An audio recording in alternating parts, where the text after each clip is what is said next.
So look at the Dow Jones side, the US 30 side, meaning the Dow Jones side. The Dow Jones side actually broke out already and then retested and then goes straight up again because of the CPI. And it's still going up last Friday. It's not a big rally on last Friday, but it's still, I think it's almost reaching the top already from what I look at from the TA side, technical analysis side. So the resistance is right here. So it might have some rejection before it continues to goes up first. So if you can break out this resistance, then the next one resistance we can look at is around 35K. So right here, if it can't break out here, then we might look at another kind of drop like this one, because we're still in a quite bear market, but I don't want to fix anything. It's a market, it's unpredictable. If anybody can predict it, then it's not called the market anymore. Like if anybody can predict the downfall and can predict the inflation or anything that will make the market crash, then it won't be a crash, because when everybody is expecting it, then the US government, then everybody will have have a countermeasure against it. But if you ask me if there's a bubble, yes, I think it might be, but I don't think it will always happen at the most unexpected place. That's why I'm still keeping my principle as a day trader. I'm still going in and out, just don't hold anything, because we don't know when will it come or will it ever come. So it might go a small bull, maybe a medium bull rally, and then hit resistance and then drops back down again. Maybe we test the bottom, because the tech is not that strong yet. It's only the Dow Jones was stronger. And I think because of the election, it might push up the US Dow Jones further. But I don't think that's the case for the Nasdaq. But it broke out from the Nasdaq, it broke out from the resistance here, this resistance, this which is good. And then I hope it can stand above so that it can challenge higher. And then we can have a look at the Malaysian tech. Because with Nasdaq going weak, it's hard to play Malaysian tech, because the tech is very fluctuate. It's always affected by the Nasdaq. And if you get in today and then Nasdaq tonight drops a lot, maybe it drops like this candlestick, or just go into red, then our tech will gap down. So Malaysian tech is quite hard to catch if the Nasdaq is weak. I think the Malaysian tech just rallies on last Friday only because of the CPI on the US side on last Thursday. That's why it pushed up the Malaysian market for tech stock. You see it gapped up and then flies. So it's actually quite not appetizing. You can see gap up here, and then gap down here, then drop, and then gap up, gap down this much. So that's why I said the Malaysian tech is actually quite dangerous if Nasdaq is weak. Okay, so that's all about the US side. So it might face some retracement for Dow Jones maybe this week, but we'll look at it first if it can break out from the resistance. The watch list is still the same. The first one is still ASB, but it's still rejecting at 14 cents. It needs to break out at 14 cents to be able to push it up. But it closed high last Friday at 13.5 cents, which is good and might challenge 14 cents today. So it's like forming a ladder pattern again, and then let's see if it can break out from 14 cents. So again, we'll take our support at around 12.5 cents is the first, because last few days after it pushed back down, and then there's someone's trying to support at around 12.5 cents for these 2 days, this day and this day. So this is the first layer of support, and then the next layer of support is around 11.5 cents. Not 11 cents because 11 cents they did not do any volume right there. They did not sell down. They only charged a little bit on 11 cents. That's why 12.5 cents and 11.5 11.5 cents, it's the support that we are going to look at. And the next one should be this DNONCE. I'm looking for quite a long time already, so I'm still waiting for the momentum to come. If it comes, I'll just go in for this DNONCE. It's potential, like I said, potential 15 or 16 cents, but I will need to see some volume come in, buying volume, as well as some momentum first. It's gone sideways for quite a few days, 1, 2, 3, 4, 5 days already, 5 to 6 days. And then the next one is healthcare sector. This top graph has actually gone too far high off already, and then it's gone outside of the Bollinger Band. So it might go to a retracement because, like I said, everything that goes outside of the Bollinger Band, it will come inside of the Bollinger Band. So it's not over, but in the meantime, it's too overbought. And I will want to see it maybe close this gap first. Yep. It might come down and close back this gap, or retest 1 ringgit first before it dropped back down. And so again, what we're going to look at is also the leader, Term Glove, Harta, and Supermax. The Supermax is actually quite weak because it leads to drop last Friday. The strongest one is Term Glove actually. And the secondary gloves is actually quite slow, but it's good that it can break out from around 51 cents to 51.5 cents last Friday, because I can see a lot of people are blocking above there. So we need to be careful of this Care Plus and Atlanta because it's somehow it's quite weak. You can see the huge volume right here. Although it's a huge volume, but it did not push up like this kind of price. You can see the volume. It's almost the same volume right here. This area, this one, and this one. But it can't push up that much. You need to be careful, but in the meantime, if Term Glove is going very, very strong, Care Plus still have the room to go up one. It's not the end for the gloves, but we might need to see it retrace again because only Term Glove went strong. However, in the meantime, Care Plus is weak. So if Term Glove slams down, then Care Plus will definitely go into red. And the next one is Solution.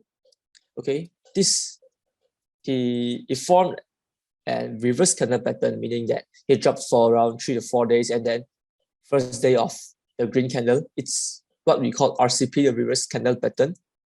Take around 32.5 cents as the support. Yep, this area. And the next one should be around 31 cents already, if you want to take the lower support. So let's see if we can sustain above this and then continue to push it up. But I think the sentiment is also brought up by the Term Glove. So if Term Glove gone strong, we can look at the vaccine tip.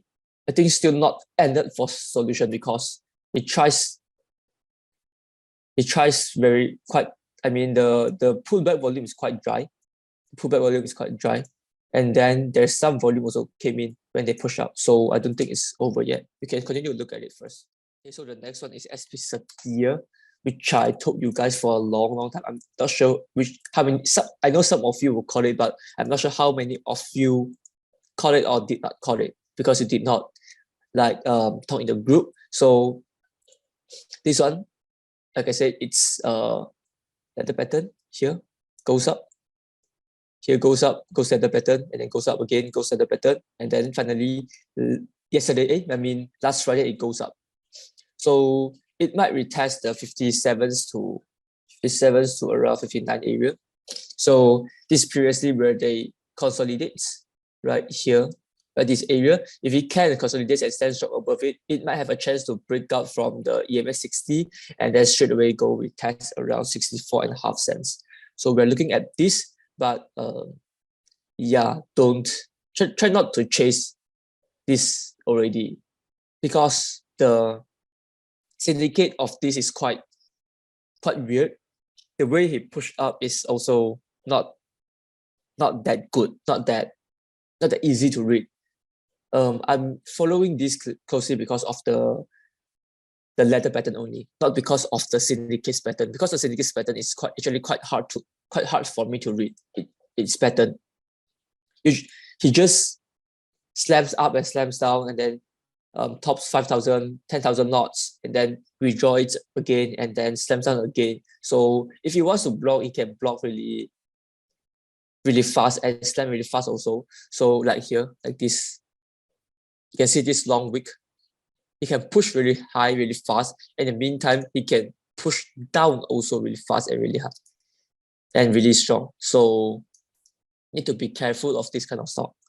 So other than this property sector, the next one is ECOWLD, which I'm looking at for a long time, but it still did not break out. It's still consolidating. So for ECOWLD, I will want to see it break out 62 cents first, or not, you will just get stuck in sideways if we get in right here. Let's see it break out from 62 cents, at least on 62 cents first for it to reach higher. So if SPSETIA gone really strong, maybe push up a a big green candlestick, big green bullish engulfing, then the ECOWLD might follow. Property sector actually is on the move right now. For example, UEMS. I'm not sure how many of you are in my life when I said that this can be swing, and the potential is around 25 cents to 26 cents, but it will need time because from last, I think this day, yeah, on November 9, I think I mentioned this on November 9, it broke up and retested it broke up from the small sideways, and then the next day we tested it and then push it up again. So as long as it holds above 20.5 cents, then it might have a chance to test 23 cents first, the first resistance, and then it stands above here and then break out at EMA 60, and then will eventually test around 25 to 26 cents. But this is not a quick gain play. It might need to swing for a few days. If you can get around 21 cents, it's good. 21 to 21, yeah, around 21 cents, because your cut loss would be low. Okay, so next one is TAFI. Okay, so TAFI is actually still in my watch list. I'm still watching it. And again, the support still at here. It's at 57.5 cents to 58 cents. And then it pushed up. But right now, I think it's going into a correction, but it's resting at SMA 5. If it's strong enough, it might just push it up again. So if this SMA 5 can't hold, we will need to see EMA 20 already, because you can see here it's supported quite well for the EMA 20. So if SMA 5 can't hold, we'll need to see around EMA 20, which I think will meet around 57 to 59 cents, this area. Yep. So let's see if he got any momentum, because he's blocking at around 62 to 62.5 cents. And he can't break out this last few days. It kept testing, but nobody wanted to buy. Nobody wanted to follow because of the low volume. I think maybe because all of them are focused on maybe BSCLCORP and ASV. That's why there's nobody wanted to touch this TAFI yet. But yeah, I think eventually if he can retest it and it's as support, it will try to rebound first. So next one is BSCLCORP. It's holding really well. It retraced a little bit, a few points only. I expect it retraced to around 11 cents for me to get it again. But I think he's trying to support at 13 cents already. So let's see if he can support that here, because this area is a huge seller zone previously here.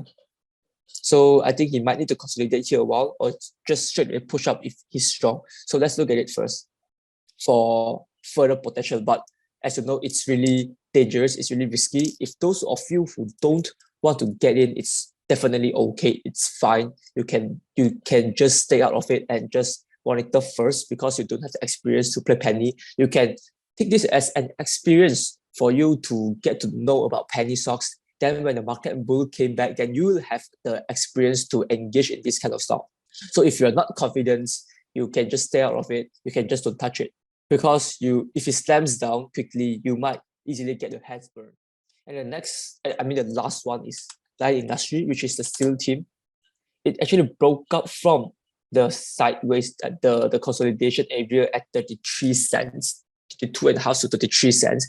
And the closing is not that pretty, because it did not close above 33.5 cents, but it did close above the breakout zone.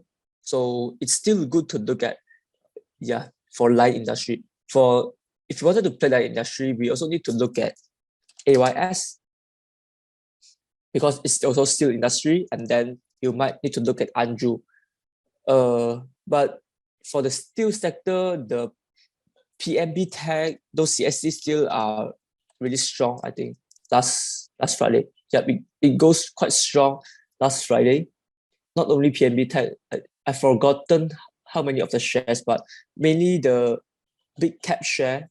I mean the more expensive one gone quite strong. So let's see if they still have some potential to gain for that industry and AYS. Because these two are usually the Korean stock. The pricier one is quite hard to catch because their shares are low and then it's expensive, so that the brokerage fee are also quite expensive. So I usually don't go for those stocks that more than 2 ringgit, 3 ringgit. Yeah, I usually focus on this kind of stock, like industry AYS. So you can continue to look at it because AYS is actually holding quite well at here. And then industry has actually broke out with decent volume, so we can continue to look at it for continuation. Maybe for a small uptrend, maybe to reach around 36.5 cents, this area. Yeah, this area. Hi guys, it's Zach here. If you like my videos and want more contents like this, click like and subscribe to my channel. Thank you and trade well.